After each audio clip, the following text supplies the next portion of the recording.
आज की इस वीडियो में हम लोग बेल्जियम और श्रीलंका के बारे में पढ़ने वाले हैं और हमारे पास ये जो आज का क्वेश्चन है ये एक बहुत ही इंपॉर्टेंट क्वेश्चन है। तो चलिए सबसे पहले हम लोग देख लेते हैं कि क्वेश्चन क्या है, फिर हम लोग बेल्जियम और श्रीलंका के बारे में एक एक करके समझेंगे। देखिए क्वेश्चन किस किस तरह से परीक्षा में पूछा जा सकता है। अगर बेल्जियम का बात करें तो क्वेश्चन पूछा जाएगा कि बेल्जियम की कहानी को लिखें, ठीक है। बेल्जियम में सत्ता की साझेदारी किस प्रकार की थी ये पूछा जा सकता है, या फिर बेल्जियम में सत्ता की साझेदारी की व्याख्या करें, इस टाइप से पूछा जाएगा, या फिर बेल्जियम की जातीय बनावट की व्याख्या करें। मतलब देखिए बेल्जियम का कोई भी क्वेश्चन मतलब ये जातीय बनावट मतलब वहां पर किस किस टाइप के जाति के लोग रहते थे, मतलब इस तरह का जो भी क्वेश्चन पूछा जाएगा आपको आंसर यही लिखना है। अगर श्रीलंका का बात किया जाए तो देखिए श्रीलंका में भी सेम टू सेम वैसे ही पूछा जा सकता है कि श्रीलंका की कहानी को लिखें, श्रीलंका में सत्ता की साझेदारी किस प्रकार की थी, श्रीलंका में सत्ता की साझेदारी की व्याख्या करें, श्रीलंका की जातीय बनावट की व्याख्या करें। ठीक है, यहाँ पर हम लोग एक एक करके सबसे पहले बेल्जियम के ऊपर डिस्कस करेंगे, फिर हम लोग श्रीलंका के ऊपर डिस्कस करेंगे। तो चलिए सबसे पहले हम लोग बात करते हैं बेल्जियम के ऊपर, यानी हम लोग यहाँ पर बेल्जियम में किस प्रकार से सत्ता की साझेदारी थी इस चीज़ को देखेंगे, या फिर बेल्जियम का जो जातीय बनावट था यह किस प्रकार से था इस चीज़ को देखेंगे। तो चलिए देखते हैं। ठीक है, पहला पॉइंट देखिए क्या है कि ये जो बेल्जियम है, बेल्जियम यूरोप का एक छोटा सा देश है। ये जो बेल्जियम है हमारा, ये यूरोप का एक छोटा सा देश है, क्लियर है। इसका क्षेत्रफल हरियाणा राज्य से भी छोटा है, मतलब हमारा जो हरियाणा राज्य है ना, इससे भी मतलब हरियाणा राज्य से भी छोटा मतलब बेल्जियम का क्षेत्रफल है। इसकी सीमाएं नीदरलैंड, यूक्रेन और जर्मनी को छूती है। ये जो बेल्जियम है, बेल्जियम की जो सीमा है यह नीदरलैंड, यूक्रेन और जर्मनी को छूती है। बेल्जियम की आबादी लगभग 1 करोड़, यानी हरियाणा की आबादी से करीब आधी। मतलब हरियाणा का एक्चुअल में अगर आबादी देखा जाए तो लगभग 2 करोड़ है और बेल्जियम की आबादी यहाँ पर 1 करोड़ है, यानी हरियाणा राज्य जो है उसके आबादी के मतलब आधा है मतलब बेल्जियम का आबादी। क्लियर है, समझ में आ रहा है। आगे बढ़े, आगे देखिए। इस छोटे से देश की जातीय बनावट बहुत जटिल थी।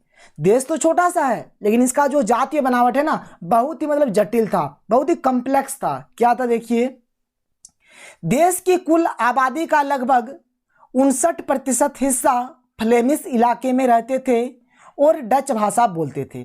क्लियर है, मतलब 59% हिस्सा मतलब इसका जो आबादी है मतलब टोटल आबादी में से 59% ठीक है जो है वह फ्लेमिश इलाके में रहते थे और डच भाषा बोलते थे, यानी डच भाषा बोलने वाले का परसेंट कितना है तो 59% है। बाकी 40% लोग वेलोनिया में रहते थे और फ्रेंच भाषा बोलते थे और 40% लोग यहाँ पर फ्रेंच भाषा बोलते हैं। शेष 1% लोग जर्मन भाषा बोलते हैं और जो 1% बच जाता है, जो इसे लोग हैं जो 1% में आते हैं वही जर्मन भाषा बोलते हैं। क्लियर है, 59% डच भाषा बोलते हैं, 40% फ्रेंच भाषा बोलते हैं और 1% जर्मन भाषा बोलते हैं। आगे देखिए, बेल्जियम की राजधानी ब्रुसेल्स की बनावट कुछ अलग ही थी। जो बेल्जियम की राजधानी है, राजधानी का नाम क्या है ब्रुसेल्स।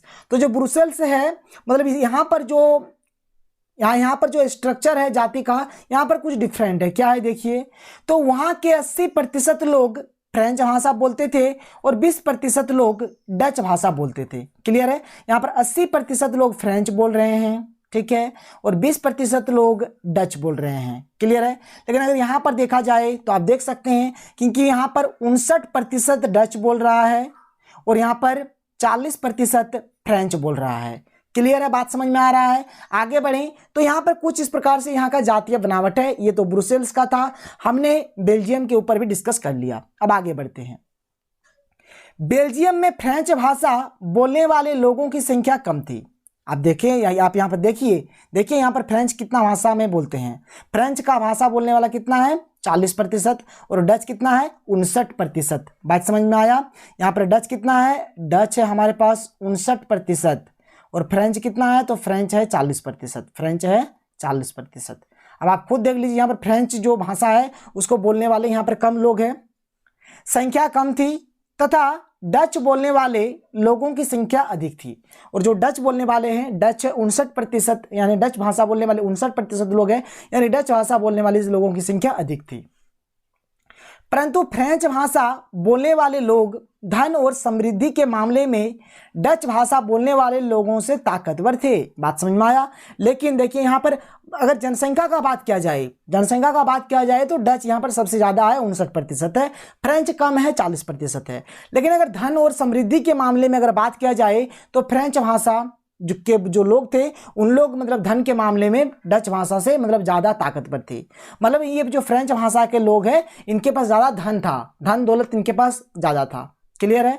आगे बढ़ते हैं। आगे देखिए, ऐसी भाषाई विविधता कई बार सांस्कृतिक और राजनीतिक झगड़े का कारण बन जाती है जिससे बंटवारा हो सकता था। बात समझ में आया।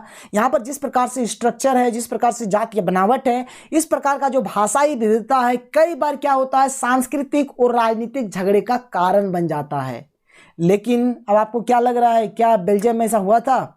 अभी आपको पता चलेगा, इसी एपिसोड में आपको पता चल जाएगा कि बेल्जियम में झगड़ा वाकई में हुआ था या फिर नहीं हुआ था। चलिए आगे बढ़ते हैं। देखिए, परंतु बेल्जियम की नेताओं ने बेल्जियम की आपसी भाईचारे एवं संबंध को मजबूत बनाए रखने के लिए एक ऐसा संविधान बनाया जिससे सभी समुदाय को बराबर का हक दिया गया। अब जाहिर सी बात है, जब बराबर का हक मिलेगा तब वहां पर कभी भी झगड़ा नहीं होगा। यानी बेल्जियम में किसी भी प्रकार का कोई झगड़ा नहीं हुआ। क्लियर है।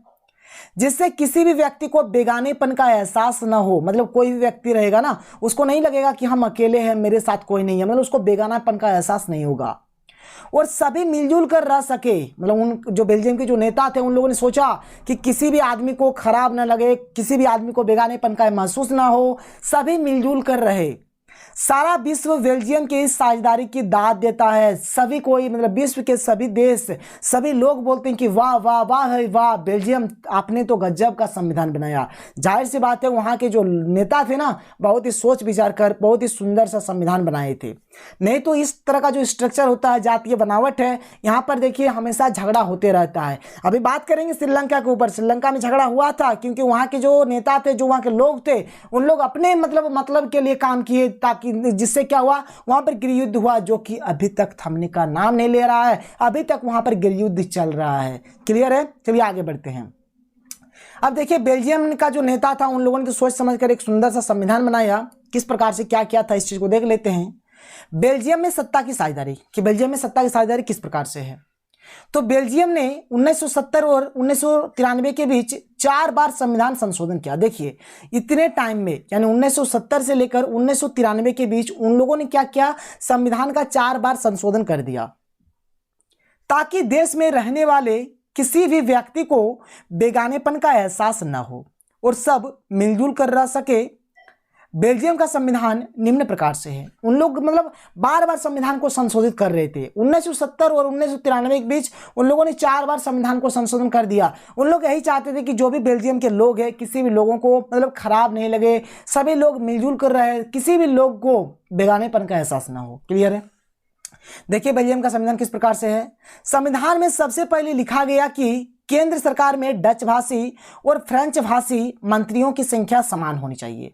मतलब वहाँ का जो केंद्र सरकार है, वहाँ पर जो डच भाषा बोलने वाले जो लोग हैं, फ्रेंच भाषा बोलने वाले जो लोग हैं, वहाँ पर जो डच भाषी और फ्रेंच भाषी जो मंत्रियाँ होगा ना, उनका संख्या समान होना चाहिए। मतलब जितना डच भाषा का होगा उतना ही फ्रेंच भाषा का होना चाहिए। पहला बात लिखा गया। आगे देखिए, कोई भी नियम तब लागू होगा जब सभी सदस्य या दोनों समूह उसे मानते हो।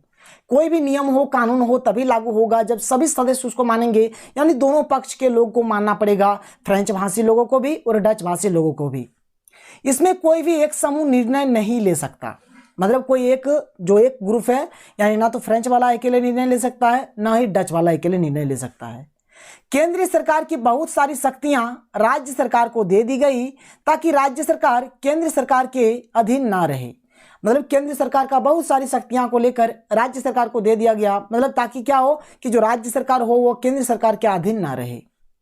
ब्रुसेल्स में अलग प्रकार का सरकार है और इसमें दोनों समुदाय का समान प्रतिनिधित्व है। क्लियर है। जो ब्रुसेल्स है, बेल्जियम की राजधानी ब्रुसेल्स है, वहां पर एक अलग टाइप का सरकार है। और देखिए वहां पर भी दोनों समुदाय, यानी कि जो फ्रेंच भाषी है, डच भाषी है, दोनों का समान समान प्रतिनिधित्व है। मतलब जो भी है, मतलब जो भी वहां पर उनका जो पड़ता है, चाहे वो मंत्री का हो, चाहे उनका कुछ नियम कानून बनेगा उस टाइम का हो, कोई भी सलाह लेना हो, वहाँ पर मंत्री भी सेम टू सेम है, मतलब जितना डच का है उतना ही फ्रेंच का है। वहाँ पर कोई भी निर्णय लिया जाएगा तो अगर डच वाला फ्रेंच वाला दोनों सहमति देगा तभी निर्णय लिया जाएगा, मतलब वहाँ पर भी सेम टू सेम यही फंडा है, लेकिन वहाँ पर एक अलग प्रकार का सरकार है। आगे बढ़े, फ्रेंच भाषी लोगों ने ब्रुसेल्स में समान प्रतिनिधित्व के इस प्रस्ताव को स्वीकार कर लिया, क्योंकि डच भाषा लोगों ने केंद्र सरकार में बराबरी के प्रतिनिधित्व को स्वीकार किया था। अगर आप देखेंगे ध्यान से तो देखिए, जैसे बेल्जियम का जो जातीय बनावट है और जो ब्रुसेल्स का जातीय बनावट है, दोनों में थोड़ा सा डिफरेंस है। एक जगह पर फ्रेंच भाषी लोग ज़्यादा है तो एक जगह पर डच भाषी लोग ज़्यादा है, मतलब दोनों तरफ से मेकअप हो रहा है, मतलब एक तरफ फ्रेंच भाषी मेकअप कर रहा है तो एक तरफ डच भाषा वाला मेकअप कर रहा है, मतलब दोनों, मतलब देखिए यहाँ पर एक एकता है, यहाँ पर एक एकता है। इसीलिए ना इनका जो बेल्जियम का जो संविधान है, क्यों लोग इनके संविधान को मतलब बोलते हैं कि अच्छा है, इसी कारण से बोलते हैं, मतलब दोनों समझते हैं कि अगर हम लोग लड़ेंगे तो नुकसान किनका है, अपना ही तो है, ना तो फ्रेंच भाषी लोग सुखी से रह पाएंगे ना ही डच भाषी। इसलिए उन लोगों ने सोचा कि चलो भाई तुम भी सुखी से रहो, हम भी सुखी से रहेंगे, भले ही जनसंख्या में थोड़ा सा अंतर हो तो क्या हुआ, लेकिन खुश तो रहेंगे, बस इसी कारण से ये ऐसा किया।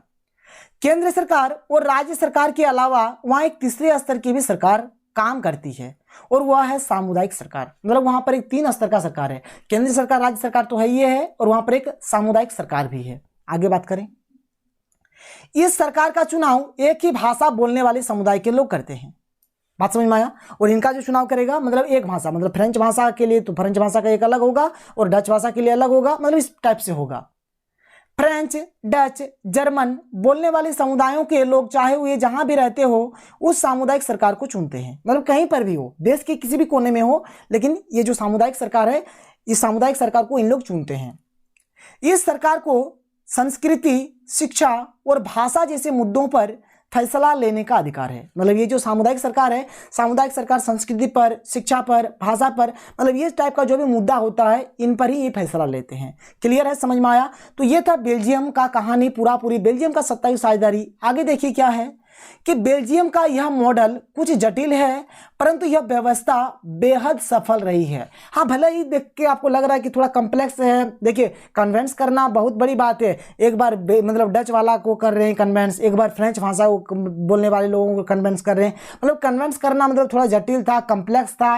ये संविधान थोड़ा कॉम्प्लेक्स है लेकिन बहुत ही सक्सेस वाला संविधान है, क्योंकि इसमें तो बेल्जियम का कोई भी मतलब यहाँ पर क्षति नहीं हुआ, कोई भी नुकसान उन लोगों का नहीं हुआ और एक सुंदर सा संविधान बन गया।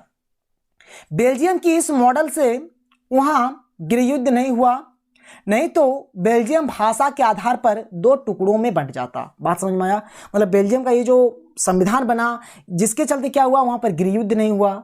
और बेल्जियम भाषा का अगर मतलब इस टाइप से अगर मान के चले, अगर इस तरह का संविधान नहीं बनता तो जो बेल्जियम था ना वो भाषा के आधार पर 2 टुकड़ों में बंट जाता, मतलब एक फ्रेंच का होता, एक डच का होता, और वहां पर इस तरह से लड़ाई होता जिससे तो बहुत सारे लोगों की जान भी जाती। और क्या होता कि मतलब देखिए वहां पर आर्थिक रूप से चाहे किसी भी रूप से हो, मतलब बेल्जियम का मतलब विकास नहीं हो पाता, बेल्जियम का विकास भी नहीं हो पाता। तो ये था बेल्जियम की कहानी, समझ में आया, अच्छा लगा? अगर अच्छा लगा तो एक सुंदर सा कमेंट कर दें। आगे बढ़ते हैं, आगे देखते हैं। अब हम लोग बात करेंगे श्रीलंका के बारे में कि जिस तरह से बेल्जियम का हुआ था क्या श्रीलंका में भी वैसे ही हुआ था, अभी डिस्कस करेंगे। लेकिन पहला बात, श्रीलंका के लोग मतलब जो यहाँ पर लोग थे जिनकी संख्या ज़्यादा था ना, मतलब जिनका संख्या ज़्यादा था यहाँ पर, उन लोग इस तरह का संविधान नहीं बनाया और वहाँ पर गृहयुद्ध स्टार्ट हो गया जिससे बहुत सारे लोगों की जानें गई और वहाँ पर गृहयुद्ध अभी भी चलता है। चलिए बात करते हैं, देखते हैं श्रीलंका के बारे में बात करते हैं। श्रीलंका एक द्वीपीय देश है। श्रीलंका क्या है? एक द्वीपीय देश है। द्वीपीय देश मतलब समझते हैं कि जो समुद्र के बीचों बीच हो, उसे हम लोग द्वीपीय देश कहते हैं। यह भारत का पड़ोसी देश भी है और यह भारत का पड़ोसी देश भी है। यह तमिलनाडु के दक्षिणी तट से कुछ किलोमीटर की दूरी पर स्थित है। हमारा जो तमिलनाडु है उसके दक्षिणी तट से मतलब कुछ किलोमीटर की दूरी पर ही श्रीलंका स्थित है। 4 फरवरी 1948 में श्रीलंका एक स्वतंत्र राष्ट्र बना। समझ में आया? जैसे हमारा देश 15 अगस्त 1947 को आज़ाद हुआ था, उसी प्रकार से श्रीलंका को कब आज़ादी मिली थी? 4 फरवरी 1948 को। मतलब 4 फरवरी 1948 को श्रीलंका एक स्वतंत्र राष्ट्र बना था। उस समय श्रीलंका की आबादी लगभग 2 करोड़ थी। बात समझ में आया? जैसे कि मैंने आपसे शुरू में कहा था कि हरियाणा का आबादी कितना है? 2 करोड़। और यहाँ पर श्रीलंका की भी आबादी कितनी है? 2 करोड़ है। मतलब यहाँ पर जो श्रीलंका की जो आबादी है वो लगभग हरियाणा के आबादी के ही बराबर है। तो लिखा है कि अर्थात हरियाणा के आबादी के बराबर। आगे बात करें, दक्षिणी एशिया के अन्य देशों की तरह श्रीलंका में भी कई जातीय समूह के लोग रहते थे। मतलब जिस प्रकार से दक्षिणी एशिया के अन्य देश था ना, उसी तरह से श्रीलंका में भी बहुत प्रकार के जाति के लोग रहते थे। देखिए अब यहाँ पर जातीय बनावट किस प्रकार से है। देश की कुल आबादी का 74% लोग सिंहली थे और वे सिंहली भाषा बोलते थे। क्लियर है। देखिए जितना जनसंख्या था, कितना था, जैसे कि मैंने आपको बताया 2 करोड़, तो 2 करोड़ में से 74% लोग सिंहली थे और वे सिंहली भाषा बोलते थे। बाकी 18% लोग तमिल थे और तमिल भाषा बोलते थे। शेष 8% लोग ईसाई थे और वे दोनों भाषा बोलते थे। क्लियर है। अब आप यहाँ पर देख लीजिए कि सबसे ज़्यादा मात्रा किसका है, सिंहली वाले लोगों का, मतलब ये 74% है, इन्हीं की संख्या ज़्यादा है। अब ज़्यादा है तो इस जाहिर सी बात है क्या सोचेगा कि अब हम ज़्यादा है तो बाबू हम ही सब कुछ करेंगे, हम ही सबको लूटेंगे। तो ये सिंहली वाला ना अपना प्रभुत्व जमाने के लिए बहुत मतलब गलत कदम उठाया, जो अभी तक श्रीलंका के लोगों को मतलब इनका जो रिजल्ट है, जो इनका मतलब परिणाम हुआ, अभी तक उन्हें भुगतना पड़ रहा है। क्या है, चलिए बात करते हैं आगे। श्रीलंका के 18% तमिल के 2 वर्ग थे। अभी जो श्रीलंका के जो 18% तमिल था ना, इसका भी 2 ग्रुप था। एक था श्रीलंकाई तमिल। श्रीलंकाई तमिल किसको बोलेंगे, जो शुरू से श्रीलंका में ही रह रहे हैं, मतलब श्रीलंकाई मूल के मतलब निवासी है। क्लियर है। और एक था भारतीय तमिल। भारतीय तमिल किसको बोलते हैं, मतलब जो हिंदुस्तानी तमिल है। मतलब जब हमारे देश में जब अंग्रेजों का राज था उस टाइम भारत से मतलब श्रीलंका में कुछ मतलब मजदूर मतलब वहां पर ले जाया गया था बागानों में काम करने के लिए, तो उसे ही हम लोग कहते हैं मतलब हिंदुस्तानी तमिल। क्लियर है। तो यहाँ पर 18% तमिल है और 18% तमिल का 2 कैटेगरी है। एक कैटेगरी है श्रीलंकाई तमिल, एक कैटेगरी है भारतीय तमिल। श्रीलंकाई तमिल है 13% और भारतीय तमिल है 5%। क्लियर है। तो भारतीय तमिल वे लोग थे जो औपनिवेशिक शासनकाल में बागानों में काम करने के लिए भारत से लाए गए थे। क्लियर है, समझ में आया। आगे बढ़े। यदि श्रीलंका के लोग चाहते तो वे भी बेल्जियम की भांति अपने जातीय मसले का कोई उचित हल निकाल सकते थे, परंतु वहां के बहुसंख्यक समुदाय सिंहलियों ने अपनी बहुसंख्यक के बल पर शासन पर प्रभुत्व जमाने का प्रयास किया। देखिए अगर श्रीलंका के लोग चाहते, श्रीलंका के नेता अगर चाहते कि नहीं जिस तरह से बेल्जियम का मतलब संविधान बना था उसी टाइप से हम लोग मतलब उसी टाइप का नहीं हुआ तो कोई दिक्कत नहीं है, लेकिन मतलब उसका जो मतलब मकसद था कि सभी लोगों को जिस प्रकार से समान हक दिया गया, अगर उसी बेस को लेकर अगर इन लोग मतलब चलता और एक सुंदर सा संविधान बनाता तो अच्छा होता। लेकिन वहां के जो बहुसंख्यक समुदाय सिंहली है ना, उन लोगों ने ऐसा कुछ भी नहीं किया। उन लोग सोचा कि हम लोग का तो जनसंख्या ज्यादा है, हम लोग तो सबको मात दे देंगे और हम लोग यहाँ पर राज करेंगे। अब देखिए क्या क्या हुआ, गलत कदम उठा रहा है।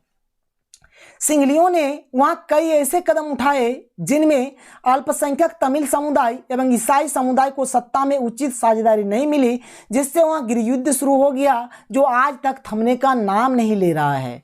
समझ में आया। क्लियर है। आगे बढ़े, आगे देखते हैं। सिंहलियों ने अपने प्रभुत्व दिखाने के लिए निम्नलिखित कदम उठाए। अब देखिए सिंहलियों ने कौन कौन से वैसे गलत कदम उठाए थे। पहला देखिए 1956 में एक कानून पास किया और सिंहली भाषा को एकमात्र राजभाषा घोषित कर दिया गया और तमिल भाषा को दरकिनार कर दिया गया। बात समझ में आया। 1956 में कानून वहां पर उन लोगों ने बनाया और सिंहली भाषा को राजभाषा बना दिया और तमिल भाषा जो था उसको साइड में रख दिया। सरकार ने कुछ ऐसे नियम बनाए जिसमें हर सरकारी नौकरी और विश्वविद्यालयों में सिर्फ सिंहली समुदाय के लोगों को जगह दी जाती थी। क्लियर है।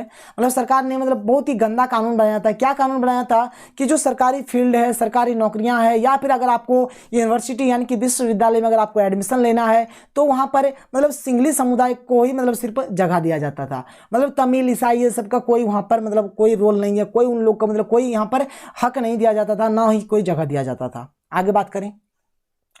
उन्होंने बौद्ध धर्म की संरक्षण को बढ़ावा दिया। कुछ समय बाद तमिल को ऐसा लगा कि उनके साथ भेदभाव हो रहा है और हमें समान राजनीतिक अधिकार नहीं दिया जा रहा है और उन्होंने विरोध किया, जो कुछ सालों बाद गृहयुद्ध में बदल गया। मतलब कुछ टाइम बाद मतलब जो तमिल के लोग हैं, ईसाई लोग हैं, उन लोगों को लगा कि हम तो इसी देश में रहते हैं श्रीलंका में, लेकिन यहाँ पर हमें कोई उचित मतलब अधिकार नहीं दिया जा रहा है, एक समान अधिकार नहीं दिया जा रहा है। यहाँ पर जो सिंहली है उन्हें अच्छा अधिकार मिल रहा है, हमें अच्छा अधिकार नहीं मिल रहा है। तो उन लोगों ने विरोध किया, जो कुछ सालों बाद क्या हुआ, गृहयुद्ध में बदल गया। क्लियर है। आगे देखिए। इस गृहयुद्ध में बहुत सारे लोग मारे गए और बहुत सारे परिवार पर दबाव डाला गया कि वह देश छोड़ दें। इससे धीरे धीरे तमिल समुदाय समाप्त हो गया और सिंहली समुदाय वहां राज करने लगा। जैसा कि मैंने आपसे कहा था कि सिंहली समुदाय का मकसद ही था कि वहाँ पर राज करना, तो जो धीरे धीरे तमिल समुदाय है वो खत्म हो गया और सिंहली समुदाय वहाँ पर राज करने लगा। इससे श्रीलंका के सामाजिक, आर्थिक और सांस्कृतिक पर बहुत बुरा प्रभाव पड़ा। देखिए, भले ही वहाँ पर सिंहली राज करने लगा, लेकिन उनका जो आर्थिक अर्थव्यवस्था था वह रुक गया, उन लोगों का विकास अब लेट से होने वाला है, मतलब ऐसा ही कुछ होने लगा। तो ये था हमारा श्रीलंका और बेल्जियम का कहानी। तो अगर वीडियो आपको पसंद आया है तो एक सुंदर सा लाइक और एक सुंदर सा कमेंट करना ना भूलें। तो मिलते हैं अगले वीडियो में। Thank you.